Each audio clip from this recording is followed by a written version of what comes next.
So in question 1, we're confronted with immediately the command word state. So when we see that command word state, then we know it's something that we should just know straight from our notes that we've memorised. We're not trying to apply our knowledge, we're trying to recall our knowledge.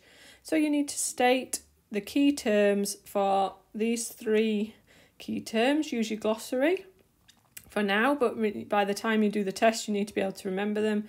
So atomic number. So atomic number is the number of protons that are found in the nucleus of an atom. And we need to be very specific, the number of protons, not in an element, because an element could be diatomic. We're talking about the number of protons. Where are the protons?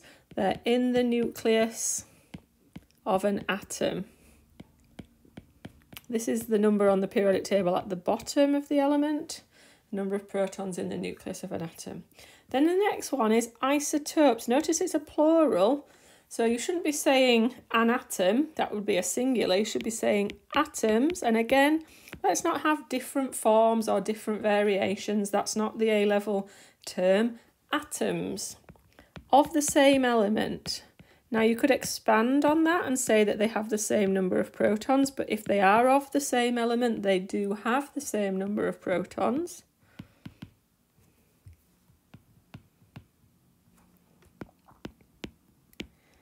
So we can just write that bit down. But what is it that's different about them? So these 2 atoms that are of the same element, so here we've got 2 forms of carbon, both have 6 protons, so they're both carbon, but they have a different number of neutrons. And that is what makes them isotopes, and it's a plural, so you need to have atoms in your answer. And then we've got first ionisation energy, which is worth more marks because it's a little bit trickier. And so for first ionisation energy, we need to say it's the energy needed or the energy required, that's to remove. So we're trying to remove, and you need to be very specific here. 1 mole of electrons from 1 mole of atoms. And it must be atoms, again, not elements. And then you need to say that this happens in the gaseous state. So that's going to help us with our state symbols. So there in question 1, we're stating.